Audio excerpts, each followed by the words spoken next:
You know, there's this number. You hear it whispered in every corner of the financial world. It's a number that's supposed to promise you freedom. It's the finish line after decades of work. It's sold to us like a law of nature, something as certain as gravity. And that number? It's 4%. But here's the thing. This number, this supposed key to a secure retirement, it's not a law. It's a lie. And for today's investor, it is frankly a mathematical suicide pact. So today, we're not going to talk about hopes and dreams. No, we're going to use the cold, hard history of market cycles to take apart what might just be the single most dangerous myth in all of personal finance. So let's just get this out of the way right now. The 4% rule is dead. It's the golden calf of retirement planning. It's a statistically illiterate falsehood, and it's pushed by an industry that, frankly, profits more from simplicity than from your safety. I mean, you've heard the promise 1,000 times, right? Save up a nest egg, pull out exactly 4% that first year, adjust it for inflation every year after that, and boom, you'll never run out of money. It's the simple math that lets you sleep at night. It's the bedrock that millions have built their entire life strategies on, and it is fundamentally, catastrophically broken. Look, if you're retiring today with stock valuations where they are near historical highs and bond yields that are barely beating inflation, and you just blindly follow this rule, you're not planning for 30 years of leisure. You are planning for a poverty-stricken old age. You are literally walking into a meat grinder with a smile on your face, all because some study from 1994 said it would be okay. The financial industry loves the 4% rule because it's simple, it fits on a napkin, but it's like telling a soldier that a cardboard vest is going to stop a bullet. Sure, it makes them feel brave enough to march into battle, but it does absolutely nothing to change the physics of the impact.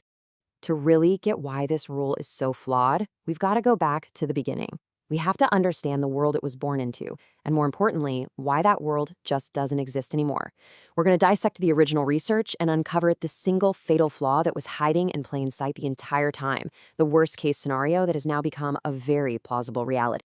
Back in 1994, a financial planner named William Bengen decided to tackle the biggest fear retirees have, outliving their money. And he did something smart. He didn't use average returns. He ran historical stress tests on a 50-50 stock and bond portfolio, using real U.S. market data going all the way back to 1926. He was literally hunting for the absolute worst-case scenario. And he found it, the class of 1966. But even for them, the money lasted 30 years. So from this single worst-case data point in all of history, he came up with what he called SafeMax, the maximum initial withdrawal that survived everything. It was about 4.1%. The industry, of course, rounded that down to a nice, simple 4%, and just like that, a financial dogma was born.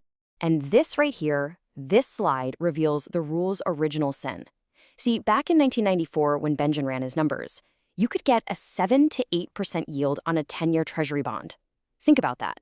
That's a high single-digit return on what's considered a risk-free asset. Stock valuations were reasonable. Now compare that to today. We've just come through a decade of near-zero interest rates, and even now, real yields, that's after inflation, are struggling. Stock valuations are at levels we've pretty much only seen right before major crashes. Here's the point. Your starting conditions dictate your future, and when you pay a high price for assets, which is what we're doing today, your future returns are, by definition, going to be lower. The 4% rule was born in a world that is long gone. Now, to really feel the horror of a plan that fails, we have to get away from the spreadsheets for a second and look at the human cost. Let's dig into that specific catastrophe that Bengen himself found, the worst-case scenario, the retiree of 1966. Just imagine it. You're 65, you've saved $1 million in today's money, you retire right into the post-war boom, feeling great. You set up your 4% withdrawal, $40,000 for your first year. Life is good. But then, the dominoes start to fall. First, the market takes a bit of a hit. And then inflation, which was totally manageable in '66, just starts to climb and climb and climb. This right here illustrates the deadly pincer that just crushed this retiree. You had two forces working together to completely destroy their wealth.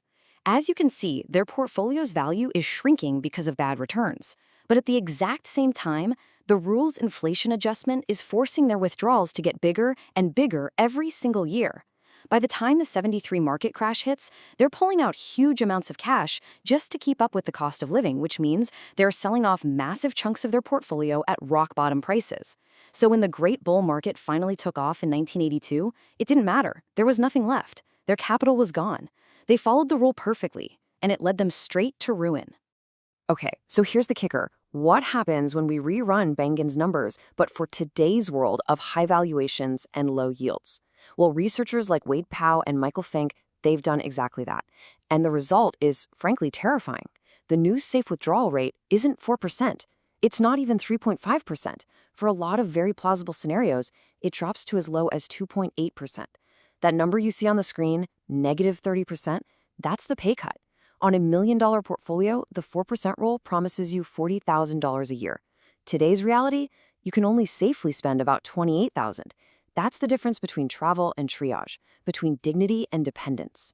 That tragedy, the one that hit the 1966 retiree, it wasn't just a string of bad luck. It was the result of a very specific, very destructive financial mechanism. This mechanism is the ghost in the machine of the 4% rule. It's the one variable it completely ignores, and it is the single greatest threat to your retirement. It's called sequence of returns risk. Here's a fundamental truth you need to burn into your brain. Average returns are a lie. The market might return an average of 8% over your 30-year retirement, but you don't live in the average. You live in the sequence. Sequence risk is simply the danger that the order in which you get your returns can be the difference between a thriving retirement and total ruin, even if the long-term average return is exactly the same. A huge market downturn in just your first few years of retirement can create a wound that your portfolio can never, ever recover from. Let's make this really concrete. Imagine two retirees. Both have $1 million. Both are taking out $40,000. Retiree A retires, and bam, the market returns a positive 20%. Her portfolio jumps to $1,200,000 before she even takes her $40,000 out.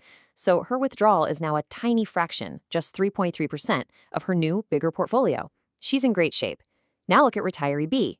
He retires, and the market immediately drops 20%. His portfolio shrinks to $800,000. He still needs that $40,000 to live, but now that $40,000 represents a full 5% of his remaining capital. He's forced to sell a much larger piece of his portfolio at the absolute worst possible time. And even if the market roars back the very next year, it doesn't matter. He's starting from a hole that's just too deep. He is mathematically doomed by the sequence. This whole destructive process, I call it reverse compounding. See, when you're saving money, a market crash is a gift, right? You get to buy cheap shares. But when you are withdrawing money, a crash is a death sentence. Every single dollar you pull out of a falling market forces you to sell off more and more shares to get the cash you need. Those shares are gone forever. They can never participate in the recovery when it eventually comes. You are literally locking in your losses at the bottom of the market. This creates a permanent, unrecoverable hole in your portfolio. And the 4% rule, with its rigid inflation-adjusted withdrawals, is the shovel that just digs that hole deeper and deeper during a bear market. Okay, so if the math is this obvious and the history is this brutal, why on earth do people still cling to this broken rule? Well, the answer isn't in a spreadsheet. It's in our heads.